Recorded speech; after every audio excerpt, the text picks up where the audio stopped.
11h21, estamos voltando aqui com o programa Energia Sem Limites mais uma vez. Hoje a gente vai estar aqui com a presença do doutor Mauro César Steigler. E eu fiz uma besteira aqui. Eu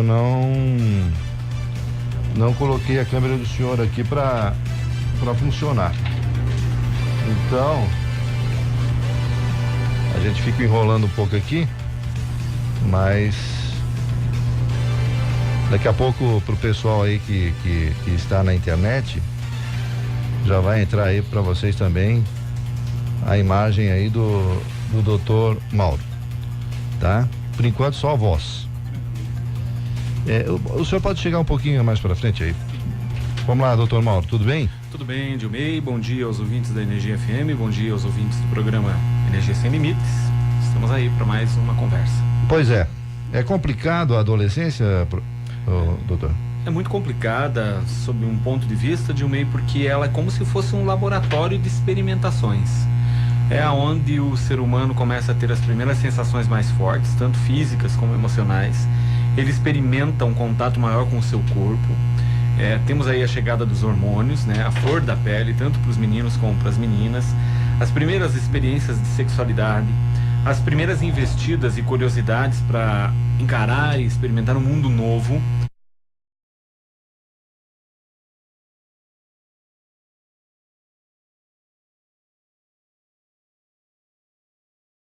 Muito de direcionamento, das bases de personalidade que o adolescente já tem formado na sua infância, mas é uma época, poderemos dizer que é uma época bastante conturbada na maioria das vezes. Pois é, conturbada seria o quê? No bom português, seria uma coisa que no sentido de não saber o que quer, ou pode haver armadilhas no caminho onde a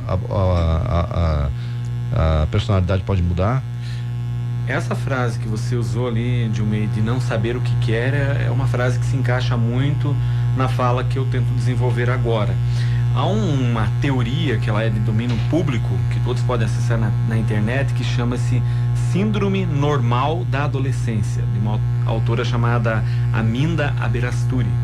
A síndrome normal da adolescência, ela vai trazer determinadas tendências que o adolescente tem por volta aí dos seus 12 até os 14 ou 15 anos de idade, mais ou menos. Essas síndromes, elas irão ser desenvolvidas tendo a palavra identificação como norteadora. Por exemplo, o adolescente vai ter uma das síndromes dele, uma tendência grupal. O adolescente tenta se filiar em algum grupo, seja ele um grupo que tem uma tendência musical, uma tendência religiosa, uma tendência mais retraída. São grupos onde que ele tenta buscar a si mesmo, afirmar a própria identidade. Então por isso que ela é conturbada. Muitas vezes o adolescente começa a ter os primeiros ímpetos de sair debaixo das asas dos pais. E é um momento onde que os pais tenham que desenvolver um equilíbrio muito grande em saber a dosagem de não libertar totalmente, mas também não reprimir totalmente, porque é um momento de conhecimento do mundo e de si próprio. Tá. Tem uma pessoa aqui, por motivos óbvios, novamente eu não vou falar o nome, né? Ela sempre participa do programa aqui. Sim. E inclusive foi ela que sugeriu esse tema. É o seguinte, ela está perguntando o seguinte: quando os pais conseguem, é um tanto quanto complicado esse assunto, mas vamos lá. Quando que os pais conseguem identificar a sexualidade dos filhos? E caso, segundo ela fala aqui, haja alguma desavença, palavra que ela usou, caso haja alguma desavença nessa sexualidade, o que devemos fazer? Ficou meio estranho, mas tudo bem. É um ponto, uma pergunta assim abrangente, né? Quando que os pais conseguem identificar a sexualidade? Posso falar uma dos filhos? coisa? Sim, pois não. Eu acho errado já considerar a sexualidade um problema. Sim, é isso que eu ia comentar. Nós temos a sexualidade como um tabu, né? Como sendo um problema. Olhamos ainda o sexo como algo sujo ou pecaminoso. Essa noção de pecado que nós temos na nossa sociedade propriamente dita, principalmente o Ocidente, né? Ainda ela prejudica muito ter um diálogo aberto com os pais. Mas vamos lá. Ela perguntou sobre como identificar, né? Em que época ou como identificar. Nós temos um ponto muito complexo nos dias de hoje, que está havendo sim uma precocidade significativa no afloramento da sexualidade. Há teorias genéticas, por exemplo, que entra até componentes da alimentação, né? Por exemplo, como os transgênicos. Há muitas teorias nesse sentido, defendendo que há sim um adiantamento no afloramento da sexualidade, né? Uma precocidade significativa e que desorienta os pais sobremaneira. Nós pegamos aí crianças de 6 a 7 anos já apresentando características físicas, onde que os hormônios da sexualidade já estão presentes. Meninas menstruam cada vez mais cedo, meninos com a atividade da masturbação e até da ejaculação cada vez mais cedo. Então, os pais têm que sempre ficar atentos nesses sentidos, mas não com um olhar de repressão, e sim de entendimento, de acolhimento, de um possível diálogo. Mais para frente, ela fala em desavença da sexualidade, né? Eu até perguntaria novamente se ela se refere a uma possível demonstração de que o adolescente, o filho, demonstra uma orientação sexual que estaria dentro do âmbito da homoafetividade, ou do homossexualismo, como ainda alguns falam, né? Mais uma vez, se os pais tiverem essa percepção de que o filho apresente trejeitos, como se fala, ou características que levem a crer que ele é um possível homoafetivo, mais ainda na sociedade que nós nos encontramos, haverá necessidade de uma posição de muito acolhimento, de muito entendimento para esse filho, porque é a sexualidade dele nesse momento se apresentando, né?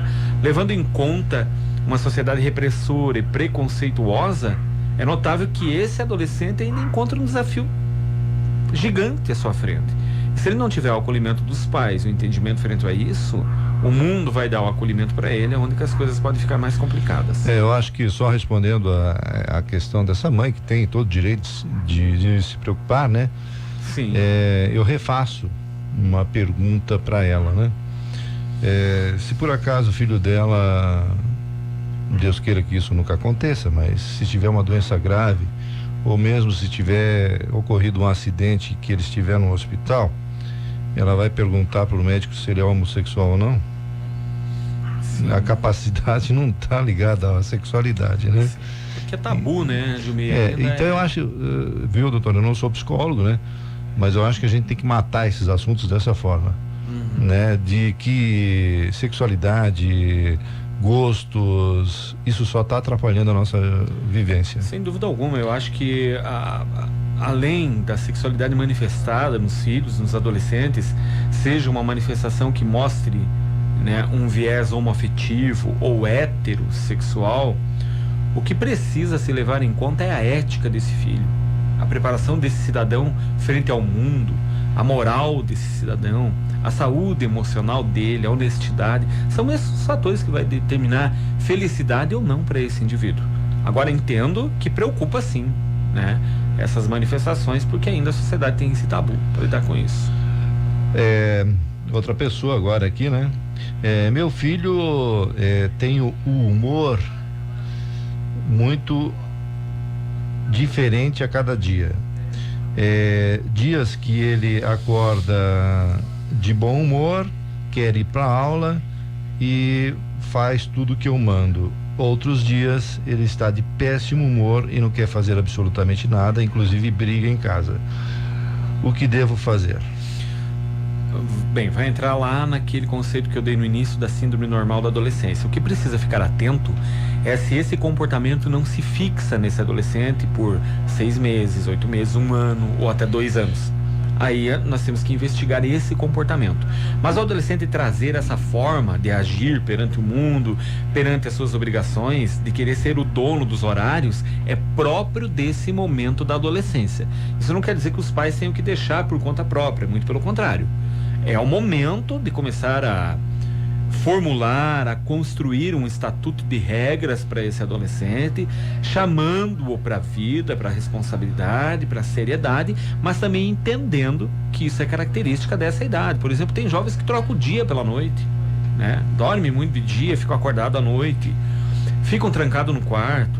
De repente vai ter aqueles momentos que vão se vestir só de preto, vão se tornar religiosos. A atenção é se esses comportamentos não se fixam, se isso não começa a fazer parte do dia a dia do jovem de forma assim petrificada. Agora, se ele troca de opções, como ela disse, né? Um dia ele está de bom humor, outro dia não quer ir para a escola, ainda está dentro da síndrome normal da adolescência. Só faltou ela dizer a idade dele aqui. Assim. Não sei a idade, mas tudo bem. Outra pergunta aqui: qual é a diferença da adolescência e da pré-adolescência? E eu já faço a pergunta aqui também: qual a idade entre uma e outra, ou isso não tem a ver com a idade, tem a ver com a forma da pessoa lidar com a vida, no caso? É bastante subjetivo, muda muito. Hoje já existem grupos de crianças que estão vivendo uma adolescência aos 10 anos de idade. A pré-adolescência já começa a viver nos 8. Outros já um pouco atrasados. Agora eu gostaria... Tem a ver com a responsabilidade? Tem a ver com responsabilidade também. Tem a ver... Do jovem, você fala? Do adolescente? Do adolescente. Sim. Nós vamos identificar pontos de responsabilidade, especialmente na adolescência, né? Onde que há uma queda, né? De horários, de obedecer regras familiares. O adolescente tem esse ímpeto de quebrar todas as regras. Agora, sobre a pré-adolescência e adolescência, eu gostaria de trazer um dado que eu não quero me alongar, mas só para colocar como provocação, que há sim uma participação até no comportamento e no estereótipo, no modelo social dos dias de hoje, que podem adiantar a adolescência, podem colocar esse adiantamento até hormonal fora do tempo e está ligado a aspectos emocionais. Por exemplo, há muitos pais, mães hoje, pais, né, que começam a vestir as crianças, especialmente as meninas, como mocinhas aos 6 ou 7 anos de idade. Ou seja, você vai pegar meninas de 6 anos que já usam salto alto, que já usam piercing, que já usam batom, maquiagem, uma roupa parecida com uma menina de 15, 16 anos, que evidentemente daí já de forma saudável está se mostrando mais para o mundo, o que é um procedimento, um comportamento totalmente inadequado e que tem impacto na maturação adiantada e precoce dos hormônios da criança, o que faz adiantar sim a adolescência, que é uma coisa muito perniciosa, muito negativa. Na minha época tinha minha mãe, né? Minha mãe sempre fala isso, que dizia-se assim: a hora que vocês casarem, vocês vão virarem adultos.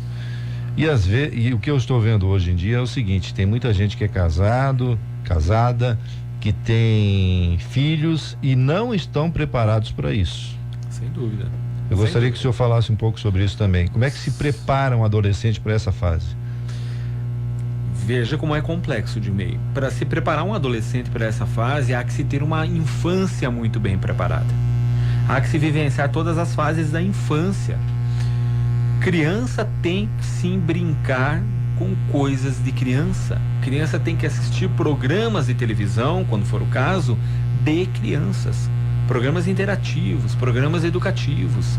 Ela tem que se vestir como uma criança, ela tem que estar mergulhada no mundo das cores. Interagir com criança. Interagir com criança. Tem que estar mergulhada no mundo das cores, dos arco-íris, das fantasias. Descobrir, errar, acertar. Exatamente. Sujar, ralar o joelho.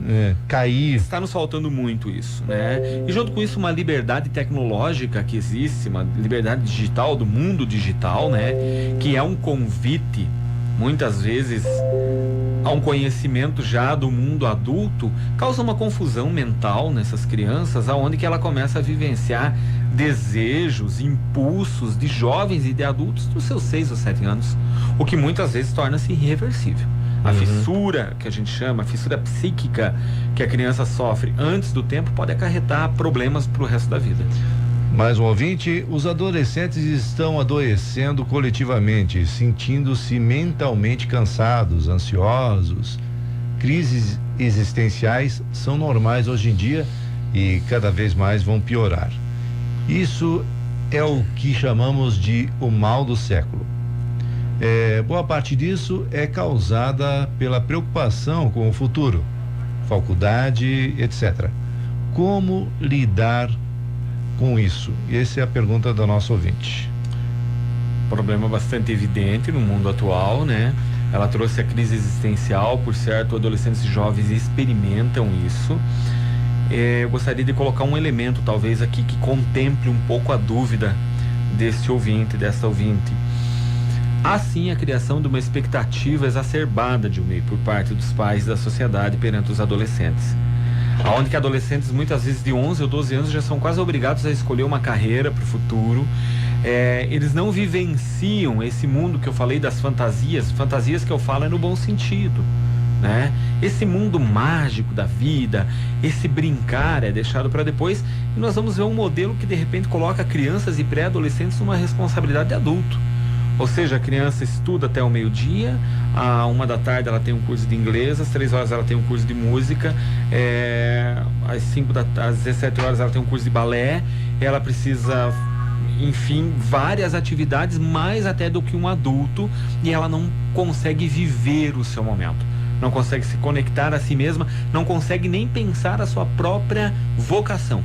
Ela precisa estar aí enquadrada numa proposta social, né, de que ela tem que procurar uma faculdade onde que dê muito dinheiro, onde que ela tem uma vida muito boa, enfim, e o adolescente se desconecta, né, não tem tempo para si mesmo, não tem tempo para ser ele mesmo, aonde que daí as novas patologias, esse sofrimento coletivo que o ouvinte se referiu, começa a bater na porta.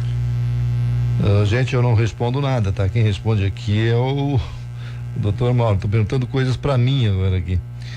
Mas, enfim, eu tinha separado uma pergunta aqui, doutor, só deixa eu achar ela aqui de volta. Porque tem gente perguntando coisa particular aqui, que não tem nada a ver. Vamos perguntar aqui coisas relacionadas à adolescência. Mas, enfim, essa pessoa aqui está falando a seguinte situação. Minha filha mudou muito após a nossa separação, provavelmente do pai e da mãe dela, né? De lá para cá, ela vem tendo várias fases.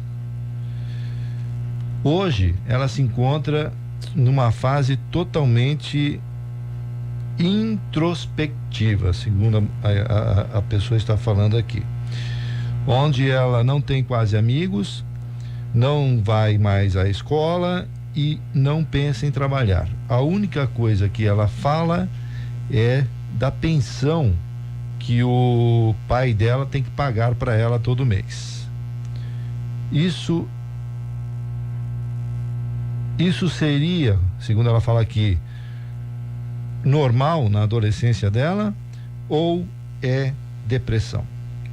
Bem, aí nós estamos dentro de um fator bastante assim complicado, porque nós precisaríamos saber mais ou menos a idade dela. Eu gostaria que as pessoas começassem a botar a idade. A idade seria significativa. Ela coloca ali um elemento preocupante que é não vai mais à escola. Se ela não está indo mais à escola, está na adolescência entre 12, 13 e 14 anos, isso é um assunto muito grave. Isso não pode estar acontecendo nesse momento. Se ela está faltando à escola, é um pouco diferente, né? Agora, se ela tem daí já 17, 18 anos, é outra coisa, já é quase dona de si mesma, né? Agora, se ela está introspectiva dia após dia, se já não apresenta um cuidado com o próprio corpo, aí 16 anos. 16 anos, ela já é jovem, né? Ela já está partindo para a juventude, não podemos mais considerar somente uma adolescente, né? Já tem um conhecimento maior. Olha, nesse quadro que está sendo apresentado, entram vários fatores. Pode haver uma revolta, pode haver uma perspectiva de conseguir viver da pensão, da possível pensão desse pai, de se enquadrar em um mundo menos responsável, o que pode nos fazer acreditar que ela está fixando-se numa fase de adolescência, que é aquela fase despreocupada, né? De não se preocupar de onde que vem o alimento, nem a roupa, nem quem paga luz e água, que é simplesmente viver conforme o seu gosto. Aí já partimos para um problema, né, um tanto quanto mais grave. Agora, se ela está introspectiva, dia após dia, há de se investigar sim se não há um quadro depressivo se instalando, porque é uma idade muito comum hoje onde as depressões se apresentam. O psicólogo resolve isso? O psicólogo é uma ferramenta de ajuda muito significativa, desde que o adolescente, o jovem se proponha a psicoterapia e que os pais possam ser orientados juntamente nesse processo.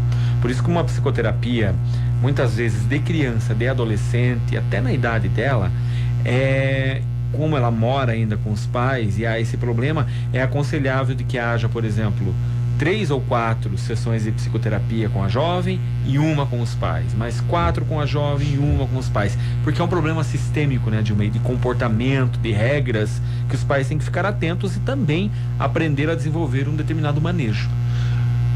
Vamos lá então para outra pergunta. Meu filho está trazendo a namorada todos os finais de semana para casa. Ela chega na sexta-feira, vai embora somente no domingo. Vivem como casal. Ela tem 14 anos, ele tem 15. Devo ver isso como um problema?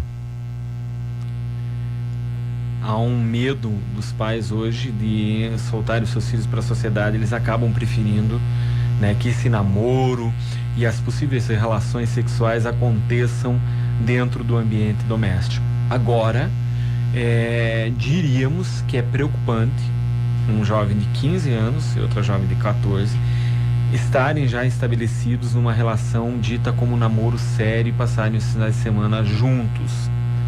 Não é saudável, Gilmei. Nós não temos... O que é saudável? Veja que 14 anos a pessoa não decidiu nem a vida dela. Tá, se o senhor pudesse botar os dois na sua frente agora, você iria falar o que para os dois? De forma que seria saudável? De primeira mão eu falaria a eles que namoro é um momento de conhecimento e não desse contato físico já integral, de dormirem juntos, por exemplo. Essa responsabilidade. Veja bem, a possibilidade de desgaste desse relacionamento, passando as noites de sexta, de sábado e domingo e às vezes até outra, é muito grande. Aonde que quando eles completarem 16, 17, 18 anos, já vão ter vivido todas as experiências e possivelmente essa relação pode estar desgastada. O que poderia ser um relacionamento muito produtivo e saudável, se eles soubessem manter uma posição de namoro, de conhecimento, de entrosamento com limites. E não já com toda essa possibilidade de dormirem juntos e de ter uma vida quase de casados. Dentro desse ponto, a outra problemática, como que está o andamento profissional desses jovens? Será que eles estão tendo tempo para estudarem, para crescerem, para poderem se colocar num papel de formadores de uma família logo mais, de provedores, de sustentadores, ou estão vivendo uma lua de mel antes do tempo? Quer mais problema, doutor? Temos um outro problema aqui. Minha filha tem 13 anos e gosta muito de atividades físicas. Ela pratica voleibol, entre outros esportes. Inclusive, também corre, né? Faz corrida. Porém, ela anda falando que está muito gorda e que não consegue fazer determinadas atividades por causa disso. Então, está me pedindo no aniversário que faça uma lipoaspiração ou que coloque silicone. Não sei o que dizer a ela para não decepcioná-la. Penso que a mãe em primeira mão ela não deve ter medo de decepcionar a adolescente, a sua filha. Não sei se a palavra decepcionar, eu acho que seria trazer a realidade, né? Trazer a realidade. O Freud, que é um dos principais teóricos, né, da psicanálise, que tem semelhanças com a psicologia, ele dizia: se você quer ter filhos saudáveis, fortes e que cresçam e felizes, os frustre, os diga não. Use de não. Veja, nesse caso que ela está trazendo, é totalmente desaconselhável uma jovem de 13 anos fazer lipoaspiração, uma adolescente de 13 anos fazer lipoaspiração ou colocar silicone. Veja bem, ela tem todas as ferramentas para, através de uma alimentação regrada, de um esforço físico, diminuir o seu peso. Só que assim, doutor, eu conheço meninas de 13 anos que você olha, parece que tem 16. Sim, temos todo esse agravante hormonal. É surpreendente. Sem dúvida alguma, temos esse agravante dos hormônios, onde que os trejeitos, o corpo, até a forma física, já é até de uma mulher adulta, não é mesmo? Mas se ela não traz uma obesidade mórbida para a saúde, né? Ela tem todo o equipamento. Veja bem, ela pratica atividade física, né? Mas mesmo assim ela não está conseguindo. Faz vôlei, faz corrida. Possivelmente, pela idade, deve haver um componente, de repente, de ansiedade muito grande que a faz comer de forma desequilibrada. Ou até mesmo a mudança natural do corpo. A mudança hormonal pode estar ocorrendo, né? Agora eu digo para essa mãe ficar muito atenta, porque veja, a lipoaspiração e a colocada do silicone. Muito cedo, né? É muito cedo. O que faz o quê? Que essa adolescente, essa jovem, logo mais aos 15, aos 16 anos, esteja novamente descontente com a sua aparência. Onde que logo a lipo já não adianta mais, logo mais ela vai querer uma plástica, um botox, ela vai querer mais silicone, enfim, acontece algo que nós chamamos de despersonalização. Logo não é mais ela, é um indivíduo doente, correndo atrás de uma imagem, de uma aceitação social e que caminha para patologias muito mais graves. Tem outra pergunta aqui, doutor. Essa mãe também fala o seguinte: vocês estão falando sobre mudanças na adolescência. Me senti culpada agora, porque o doutor falou que na adolescência nós devemos ser mais observadores e também fazer com que no caso a pessoa, ela colocou, mas no caso os filhos, né, não façam tudo o que querem. Vou contar sobre mim. Desde muito cedo, a minha filha teve tudo: roupas bonitas, sapatos e tudo mais. Só que agora nós estamos passando por uma crise financeira muito grande. E agora que ela chegou na adolescência, ela tem 14 anos, ela quer continuar tendo os mesmos vestidos, os mesmos calçados, ela quer continuar indo para os mesmos lugares, provavelmente deve ser. O mesmo estilo, mesmo padrão de vida, mesmo estilo. O que devo fazer? Ela não notou ainda que a nossa situação financeira mudou muito. Eu falo para ela isso todos os dias. Porém, as amigas dela são as grandes influenciadoras. Veja bem, eu falo a essa ouvinte aqui que quando eu respondo eu tenho noção do tamanho do desafio, que isso não é fácil. Primeira coisa, não se sinta culpada e se sinta responsável e com a chance de começar a mudar esse quadro. Acho que nós aqui estávamos conversando sobre isso, né? Eu tenho todo cuidado em falar, desculpa se eu ofendi alguém falando alguma coisa relacionada O desafio é muito grande, a gente sabe disso. Ser pai, ser mãe é só ali na hora, às vezes você fala uma coisa. Com certeza, as intenções são das melhores e a gente sabe disso. Com certeza essa mãe ama muito a sua filha, essa ouvinte que está se comunicando nesse momento. Mas eu pegaria uma verdade assim muito distorcida e esquecida, um erro. Nós ouvimos muitos pais dizerem assim: eu não quero jamais que o meu filho ou minha filha passe por o que eu passei na vida. E eu pergunto para esses pais: a condição que você está hoje, de repente, de ter vencido na vida, de ter uma boa profissão, de ter uma boa casa, ou enfim, ter conquistado o que você conquistou, é ou não fruto das dificuldades que você passou na sua infância e adolescência? É ou não fruto da educação um tanto mais rígida que os seus pais lhe deram? E você agora sonha que os teus filhos superem os obstáculos da vida, enfrentem as grandes crises, mas que eles não passem pelas dificuldades que você passou. Há um equívoco nisso. Muitas vezes a escassez, essa frustração, se adequar a uma vida mais regrada, mais escassa de recursos materiais, é o que vai fazer do seu filho um vencedor. Veja que ela está tendo até dificuldades, né, de colocar na cabeça da filha essa nova realidade. E precisa mesmo fazer um esforço, precisa muitas vezes do corte. Não vai comprar determinado vestido, nós não temos. Falar esse não claramente. Ressalto, eu sei que isso é um desafio gigante, mas é esse momento que se coloca como um instrumento valioso para preparar essa adolescente, essa filha, para que quando ela enfrente grandes crises na sua vida adulta, ela saiba passar por isso de forma saudável, né? Que a vida não é um bater de palmas e alguém vai atender os nossos desejos. A vida não é uma lâmpada de Aladim, onde que esfregamos, fazemos um pedido, batemos o pé e as coisas aparecem. Tenho 2 filhos, uma menina de 16 anos e um menino de 14 anos. Minha filha é muito estudiosa e, inclusive, já está se preparando para fazer faculdade. Meu filho é totalmente ao contrário. Porém, os dois moram e são muito amigos um do outro.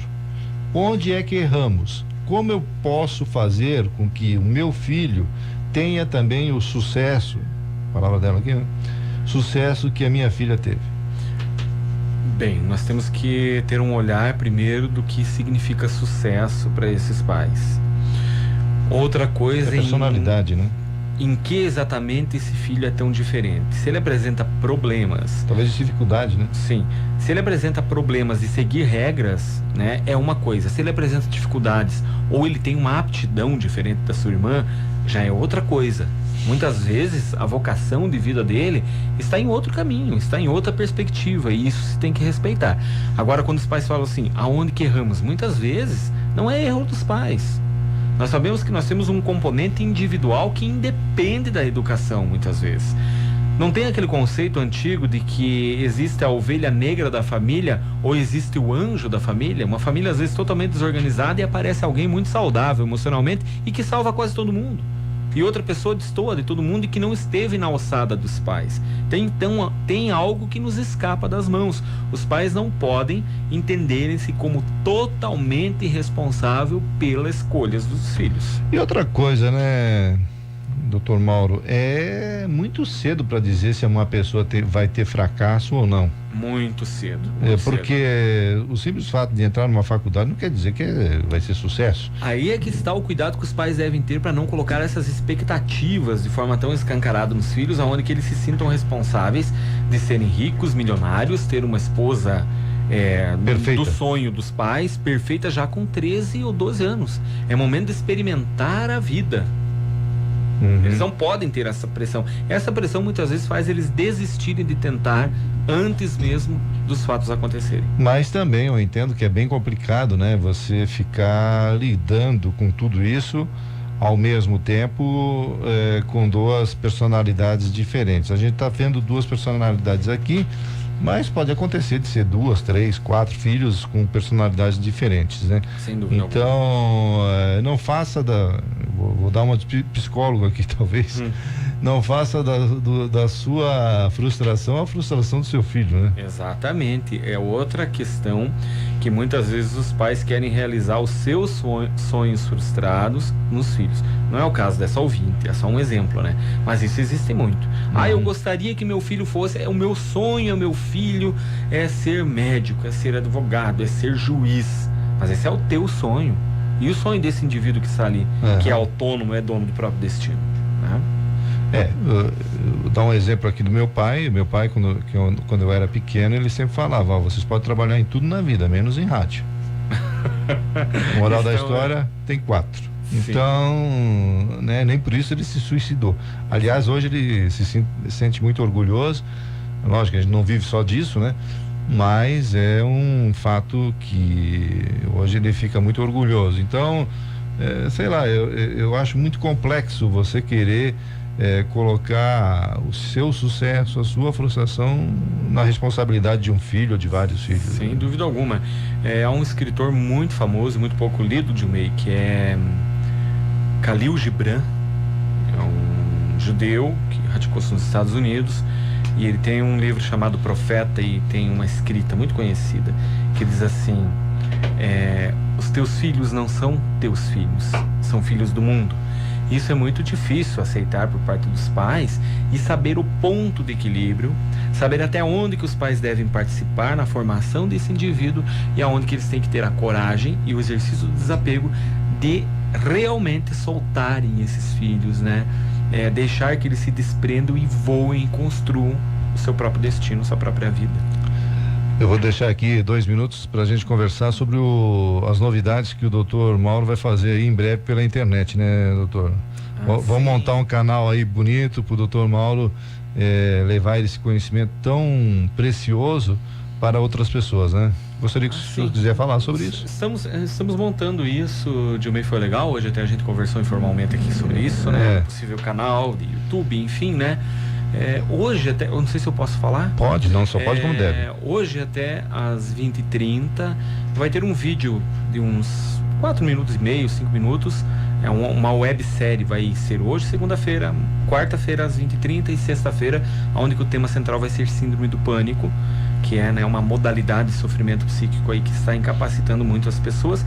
Mas estamos sim com projetos de uma atividade via internet, principalmente YouTube, né, um pouco mais assim consistente, um pouco mais vigorosa aí nos próximos dias. Eu diria até um pouco mais próxima. Sim, a tentativa é essa. A seus pacientes, a seus clientes. Exatamente, sabe, a ideia é essa, é conseguir de forma, né, positiva e saudável entrar na casa das pessoas aí, conversar com elas através da mídia. Porque isso é muito fácil, viu, doutor? Porque você vai estar, a pessoa vai estar ali dentro do ônibus, dentro do carro, em casa, no espaço dela de 10 minutos. Exatamente. Ouvindo ali o senhor falando, pode dar um resultado muito bom para essa pessoa. Sim, com a impossibilidade dela dialogar até com os familiares, às vezes, né, dos seus sofrimentos, e a gente podendo trazer elementos aí bem sutis que ela tá passando no seu mundo íntimo e trazendo para esse diálogo, né, abrindo ela a possibilidade de se autoencontrar e, né, lutar por uma qualidade de vida aí mais saudável.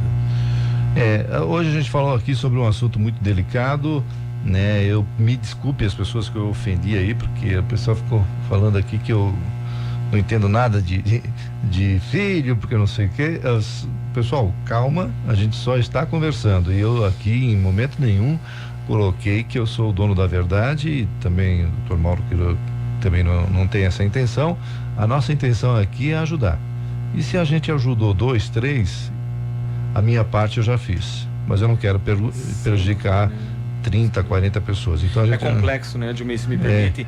Só a mãe e o pai sabem o tamanho que é esse laboratório desafiador que é, né, mexer com esse filho adolescente, tentar encaminhar ele. Isso é uma subjetividade muito grande, cada um é cada um, mas existem sim instrumentos e regras que podem ajudar os pais nesse caminho, sem dúvida alguma. E mais uma vez eu gostaria então de pedir desculpas se eu ofendi alguém, mas todos estão abertos aqui a vir aqui no programa e conversar sobre qualquer assunto, né? Mais uma vez eu quero agradecer a presença aqui do Dr. Mauro e me coloco à disposição. Quem sabe segunda-feira, mais uma vez, Dr. Mauro tendo um tempinho, a gente vai conversar aqui no programa Energia Sem Limites. Eu estou encerrando o programa agora. Vem aí Johnny Bravo trazendo Fronteiras do Sul. Eu volto amanhã a partir das 11 horas da manhã. Tchau, pessoal, e até amanhã. Cuidado com seus filhos, hein? Se você procura a produção